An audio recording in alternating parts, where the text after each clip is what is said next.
Hi, welcome back to The Messy Cook. Today I am going to be making a beer can chicken.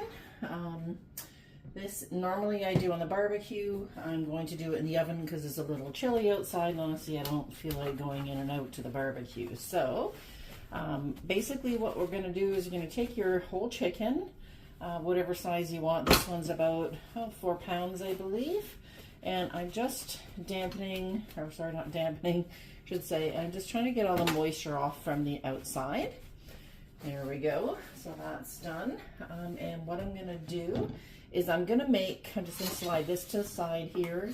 I'm going to be making my spice blend.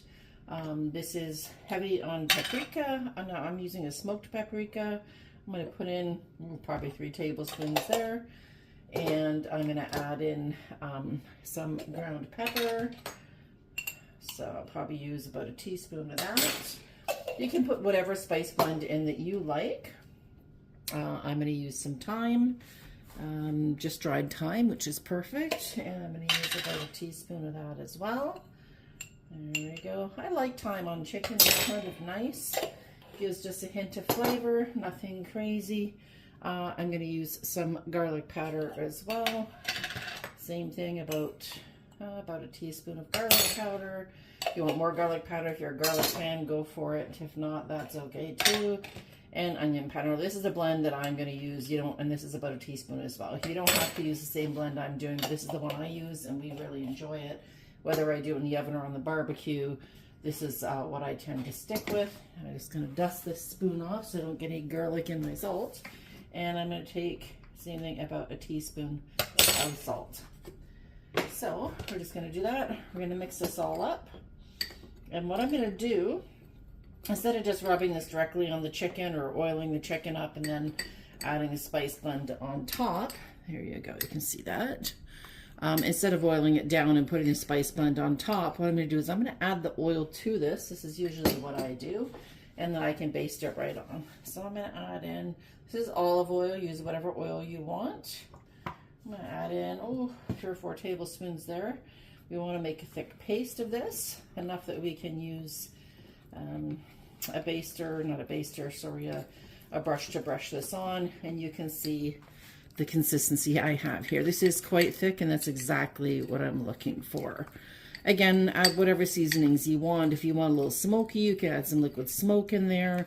If you want a little bit of a spice, you can add some cayenne in that, but that basically is what we're looking for. I don't really want any spice. I just like simple. Now, I have this beer can chicken tray, and we use this, like I said, normally in the summertime. These are pretty cheap on Amazon if you want to pick one up. It is the easiest way to do it. We like to use beer on the bottom. Now, I'm not a beer fan. I don't drink beer at all. But you can use, but I would still suggest using the beer. This is the only way I've ever done it. Somebody suggested apple juice once. I've talked to a few people. They said the apple juice is horrible. So if you're not a drinker, that's fine. So I'm going to use Budweiser. Use whatever beer you have on hand. Now, I'm just using an old Pepsi can because I don't have any canned beer, and the whole beer there is just a little bit too much. So what I'm going to do is I'm just going to make sure I'll take this little metal tab off the top. Going to open up our beer. Now, if you have, you get a gift at Christmas and somebody gives you some beer and you don't like the flavor of it, just put it in your fridge, even if it's old. That's perfect for what we're looking for here. So we want to fill this can up at least 2/3 to almost the whole way up. That's coming to the bubbles. Let's see here. And that's probably about halfway full. Put a little bit more in there. There we go. So what we want to do is we want to put that can in the middle to set it right dead center. What this is going to do is, as it cooks, it's going to kind of boil the beer. It's going to burn off all the alcohol. And it's just going to steam up into the chicken, which is exactly what we want. And what we're going to do is we're going to take the chicken, open her up, slide it right over the top. And that's basically it. So I'm going to take this.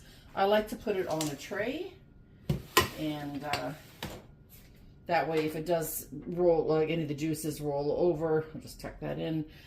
We just want to be sure that juices are all going to stay in the bottom. I usually tuck the legs at the bottom here to the back. So you can see we've got the rump side there and the breast side on the front. We just want to make sure that's nice and firm over the jar, which it is. I'm going to put my oven on 350 degrees to start. I'm going to do a convection roast. You can do just regular bake. You don't have to have any fancy choices on your stove to be able to use this. And what I'm going to do is I'm going to get my baster, which I won't put here. So we've got my baster, and I just want to, I'm going to pull that off. Literally, I want to baste the entire chicken with this one. It's going to seem like a lot of seasoning. You're going to be like, oh, isn't that a bit much? And yeah, it does look like a lot, but a lot of this drips off. When the fat comes off from the chicken when we're roasting it, and it's dripping down, that will just coat this, and some of this will come off into the bottom, which I generally turn into a sauce a little later when it's all cooked, and I'll show you how to do that then. So I'm going to get this turned around. Let's see here, so we can get all sides, front's all done. I'm going to get the back done. We want to lift up, make sure we get under the wings. You want to get everything covered, including the wings. The wings, honestly, for me, are the best part when we're all done. You want to get inside, outside. Now, if you find it's too thick or you don't want to put too much on, you can put a little more olive oil on there. That will help. I'm going to baste these legs front and back. There we go. You just want to basically cover everything. Turn the chicken here, because turning the pan is not going to help in case I tip it over the counter and get up under that arm. Under that wing, I should say. It's not really an arm. And we're just going to baste that on. Baste all the way down. Make sure we get everything there. And a little bit's going to go on the pan. I'm not too concerned about that. I want to pull that leg forward for a moment to make sure that we're going to get everything here. I'm going to do the same on the other leg. We're going to tuck it back. We want to tuck it into the bottom of the pan. And the last little bit of this, pull this other leg out. I want to make sure that we're getting, there we go. I want to make sure this basted all the way around. So that's basically it. Just get front painted up and down, and that's it. Let me just rinse my hand here. What I'm going to do, I didn't have the oven preheating, which I should have probably been doing that, but that's okay, not a big deal. I'm just going to wipe this off here so it doesn't burn and smoke up the house. And I'm going to get the oven opened up, and we're going to put this in. Okay, so I've put the rack here. I'm going to pull this out. It's a little warm already. I'm going to pull this rack out here. Oops. Don't have that plate. There we go. Sorry. I'm having such an issue with this, but there we go. I just want to make sure that that bottom part, as it slides out, is all intact. So this is on the second level up on your stove. You want it about dead centered in the oven. We're just going to close that up. This is going to cook for, I don't know, hour and a half to 2 hours, maybe 2.5, depending on the size of your chicken. So right now I have it at 350. I'm going to put my timer on for 1 hour. Actually, I'm going to do 45 minutes, and then we're going to turn it. We're going to do 180, so we're getting everything even on both sides. Although it's convection, it blows the air around and cooks it pretty even, but we're going to let that go for 45 minutes. We're going to come back, and I'll show you at that point what everything's looking like. Okay, so this is about to go off, so I'm just going to turn the timer off. I've got my good old basting brush here, and I'm going to open the oven up. And this has been 45 minutes. Ooh, this is coming along beautifully. You can see this is getting nice and roasty toasty. I'll get a little zoom in here so you can see a little bit better. There you go. It's got a little oil in the bottom. So what I do is I'll go through, and I'm just going to baste a little bit of that juices. This is some of the fat from the chicken and some juices. I'm going to turn this because what I want to do as well is make sure we get an even cook. Like I said, this is convection. It will be an even cook, but if you're not using convection, this certainly does not hurt. Ooh, there we go. And this is going to put this on for another 45 minutes when I'm done this quick baste here, and we will check on it at that point. So what's going to happen is we're going to gather up lots of juices and whatnot from the bottom. As this cooks, we'll get lots more stuff coming out. Juices and a little bit of fat and whatnot, and then what we're going to do is we're going to use that to make our sauce to go afterwards. So let's get out of there. You don't want to see my towel, and we'll come back in another 45 to see how things are going.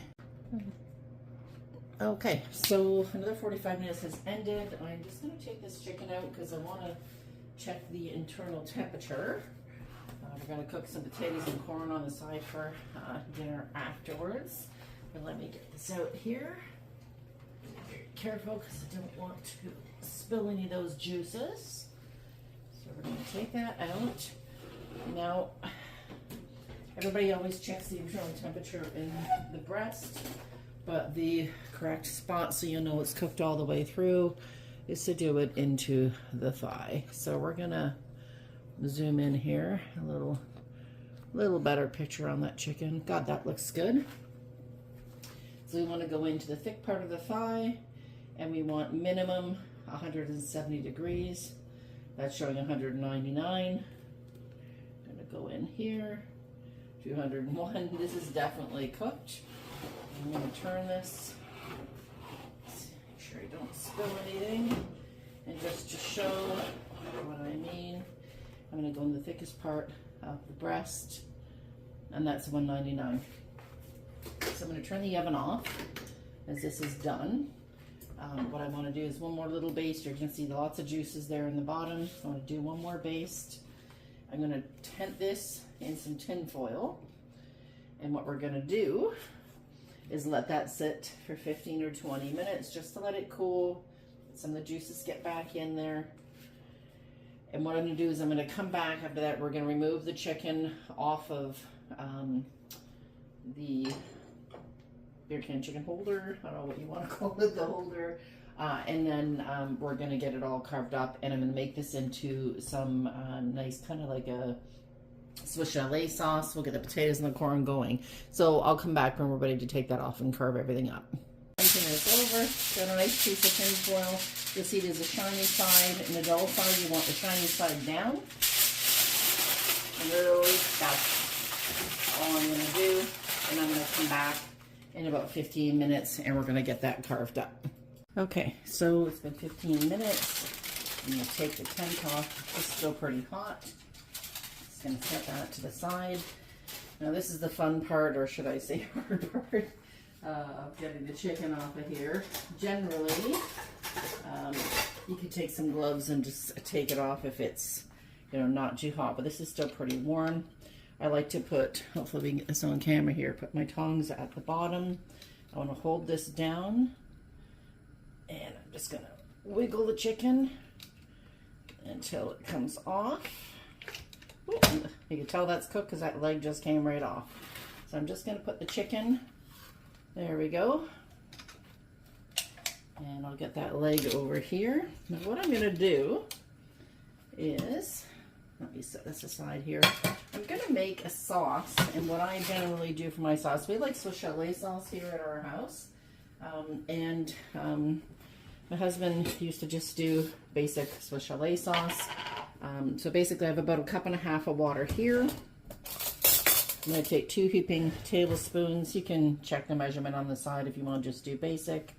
I'm going to take 2 heaping tablespoons of, you can't really see, but it's a Swiss chalet sauce powder. And do it in cold water because it dissolves easier. And then what I'm going to do is I'm going to take the beer can, which is quite hot. And I'm going to take that beer that's in there. Hot, hot. Okay, that's very hot. Let me just hold it on the bottom of a thing here. So there we go. Just pouring that beer in the pot. We don't want to waste that. Now it's going to have a little bit of flavor. Trust me, it's not going to taste like beer when you drink the sauce. I'm also going to take all of the drippings from the bottom here. I'm going to scrape everything, or all the lumps and the bumps and the bits. Actually, I'm going to get that off of there so I can, there we go. Put all that sauce and everything in there. So what I'm going to do is I'm going to cook this on the stove. I'm going to bring it to a boil and hopefully get it to the thickness that I want. There we go. A little bit more scraping. So that's all the drippings, the juice, the little bit of fat. That's what's going to give it flavor along with the beer. So we're just going to whisk that up here all together. And I'm going to put this on the stove, and I'm just going to get it up to a boil and then just simmer it and make sure it's the thickness I want. If it's not thick enough, I'll add a little bit more of the Swiss chalet sauce. So we'll get that going, and I'll show that to you in a little bit. Otherwise, in the meantime, I'm going to get rid of that. I'm going to move this chicken over, and as you can tell, clearly it's cooked because chicken fell right off the bone. So I'm going to set this plate over here. I'm going to pause again. Oh, it's in my hand. All right, and I want to carve this bird up. So, easiest way is to get yourself a nice good sharp knife. You want to cut, best way is to cut straight down the breastbone. So, if I get a fork instead of a pair of scissors, I got the scissors there in case I need to cut down the backbone. So we're just going to literally cut straight through with a good sharp knife. That's cut down the breastbone, and that cut right through actually, so I don't have to worry about using the scissors. Sometimes I use the scissors to cut the breastbone off as well. Sorry, not the breastbone, the backbone off. And literally, I just take this as it comes. We're going to make sure we see that skin. Now that skin is nice and crispy and delicious. And we've got a thigh here with part of a leg because the leg popped off already, so that goes together. We have some more chicken skin here, which I do not want to waste, so we're going to set that to the side. I like to cut the wing off, and that literally will just pull off like so. There we go. And the breasts are quite, this is a good size, so I'm going to just cut through. We're going to make that into 2 pieces. We're going to get that on the end.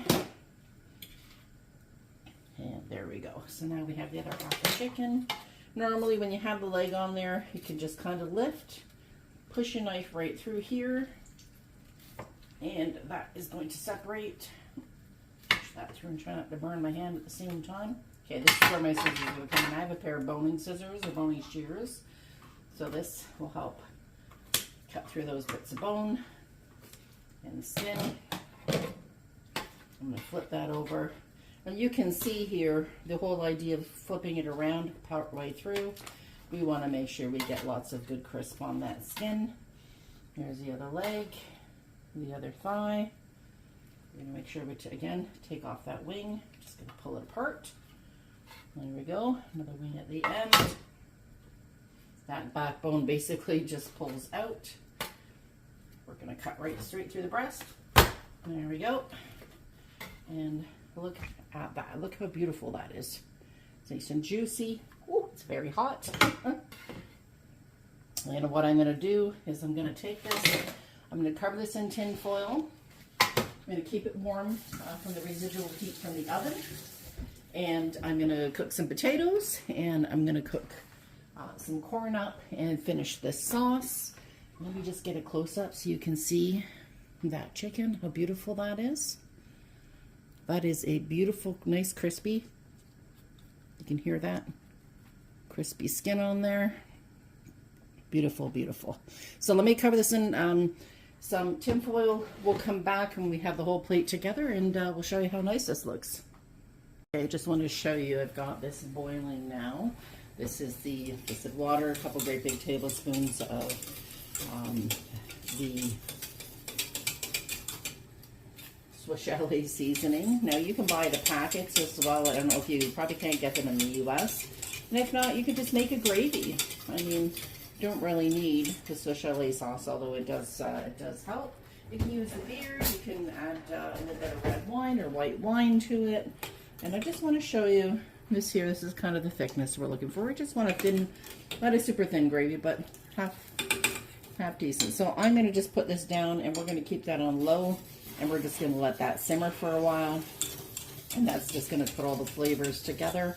And I'm going to continue to cook the potatoes. We're going to have mashed potatoes, some corn. I'm going to use this gravy for the chicken, as well as having it on the potatoes because it's delicious. And yeah, maybe some pickles. So we'll come back when it's all ready. Okay, so dinner is ready. So I have buttered corn, I have some pickled beets. I try to have pickles as often as I can with my meal because it's a good gut health thing. One of my wings and some of the dark meat, which I'm a dark meat girl. I have the potatoes here with that gravy in it. And I put a little cranberry sauce on the side because, I mean, hey, who doesn't like cranberry with chicken or turkey? This isn't turkey, but I do hope you try this recipe. This is great if you're in an apartment and you want to do a beer can chicken and you don't have a barbecue. But if you do have a barbecue, use your barbecue. You could use charcoal, regular barbecue, gas, propane, or you can do it on a smoker, which would be really nice as well. So I hope you have enjoyed watching. Don't forget to subscribe if you haven't already. Don't forget to click that little reminder bell and give me a like. Let me know if you try this out and what spice mixtures you might try on it. Have a great day, and we'll see you again soon. Thanks a lot for joining.